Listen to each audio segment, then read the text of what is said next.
EVM विरोधात आवाज उचलून बॅलेट पेपरवर मतदान घेण्याची मागणी करणाऱ्या मार्कडवाडी तालुका माळशिरस जिल्हा सोलापूर गावचा दौरा संपन्न झाला। यावेळी नानाभाऊ पटोले यांनी ग्रामस्थांचे म्हणणे ऐकून घेतले आणि या लोकशाही वाचवण्याच्या लढाईत आम्ही गावकऱ्यांसोबत आहोत असा विश्वास व्यक्त केला। प्रदेशाध्यक्ष नानाभाऊ पटोले, प्रदेश प्रवक्ते अतुल लोंढे, सोलापूर शहर अध्यक्ष चेतन नरोटे, जिल्हा कार्याध्यक्ष नंदकुमार पवार, माजी आमदार बंटी सपकाळ, रामहरी रुपनर, आदित्य फत्तेपूरकर, यशपाल भिंगे, तिरुपती परकीवंडला, शंकर नरोटे, गिरीधर थोरात, संजय गायकवाड, शिवशंकर अंजनाळकर, गणेश वड्डेपल्ली, अप्पा सलगर, महेश वड्डेपल्ली यांच्यासह शहर जिल्ह्यातील पदाधिकारी, ग्रामस्थ मोठ्या संख्येने उपस्थित होते। चांगली नव्हती, मी तुम्हाला ते सांगतो की त्या पद्धतीनं बोलले, ही भाषा कोणाची होती?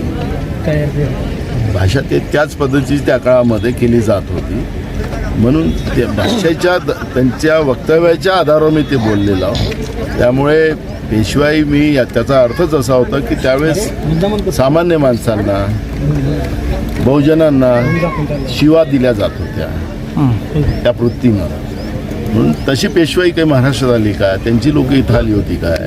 हा प्रश्न या निमित्ताने नानाभाऊ, खरं तुम्ही म्हणाल की राहुल गांधींचा दौरा लवकरच फिरणार आहे, काय नक्की शेड्यूल आहे, काय एकंदरीत? अजून दौरा झालेला नाही। मी आज गेल्यानंतर मुंबईला या सगळ्या गोष्टीची माहिती त्यांना देतो आणि तशा पद्धतीचा दौरा देण्याच्या नानाभाऊ, आज आप इधर मार्केटवाड़ी में आए हो, क्या लोगों से बातचीत हुई और राहुल गांधी कब आने वाले हैं? अभी राहुल जी का प्रोग्राम फिक्स नहीं हुआ है, लेकिन मैं यहाँ के लोगों की भावनाओं को मैं उनके सामने रखूँगा और उसके बाद आपको जैसे ही प्रोग्राम लोगों से आपने बात की, क्या इधर से आपको?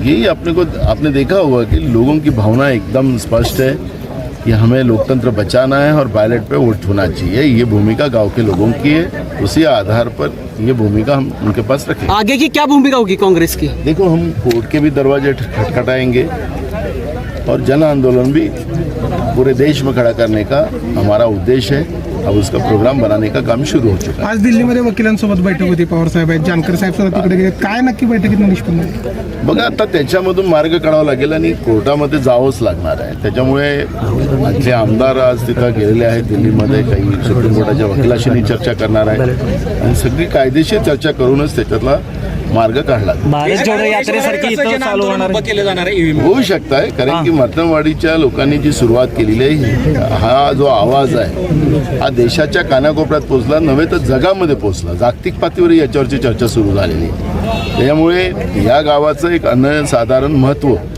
आज लोकशाही वाचवण्यासाठी ज्या पद्धतीने या गावकऱ्यांनी पुढाकार घेतलेला आहे याचं फारच महत्त्व आहे आणि त्याच्यामुळे राहुलजी आता काय प्रोग्राम तयार करतात ते त्यांच्या दौऱ्यावरच आपल्याला कळेल। ज्या पद्धतीने उत्तम जानकर आंदोलन उभं केलं जाईल बिलकुल। आमचे राष्ट्रीय अध्यक्ष मल्लिकार्जुन खरगे साहेबांनी 26 नोव्हेंबरच्या दिवशी कालकटोराला कार्यक्रमातच त्यांनी जाहीर केलं की बॅलेट मतदानाच्या बाबतचं धोरण देण्यासाठी राहुल गांधीजी भारत जोडो यात्रेप्रमाणे मोहीम करतील अशा पद्धतीचं आमचे राष्ट्रीय अध्यक्षांनी जाहीर केलं। काल तुम्हाला ज्या पद्धतीने विधानसभेमध्ये जे काय बोलणं झालं, काय वाटतं एकंदरीत ज्या पद्धतीने हेटाळणी करण्यात आली असं तुम्ही पण बोलला, 208 मत? तुम्हाला तेच सांगतो ना, सत्तेचा माज कसा असतो तो पहिल्याच दिवशी जाणवला आणि म्हणून ही जी माज येणारी व्यवस्था जी असते हे लोकांमधून निवडून आलेली नाही आणि त्याच्यामुळे हे सगळी परिस्थिती आता चाललेली आहे। त्याच्यामुळे आता आपण पुढच्या काळात आता सुरुवात झालेली आहे। देवेंद्र फडणवीस म्हणले तुम्ही मार्ग मोकळा करून दिला, विधानसभा अध्यक्षाचा राजीनामा दिला म्हणून असं त्यांचं म्हणणं आहे। तिथून जे काय झाल्या घडामोडी, ठीक आहे ना, त्याला आता ते काही आता सत्र बदललेलं आहे, नवीन सत्र आलेलं आहे, त्याच्यामुळे आता त्याच्यावर चर्चा। ताज्या बातम्या पाहण्यासाठी प्राईम महाराष्ट्र न्यूज चॅनलला सबस्क्राईब करा।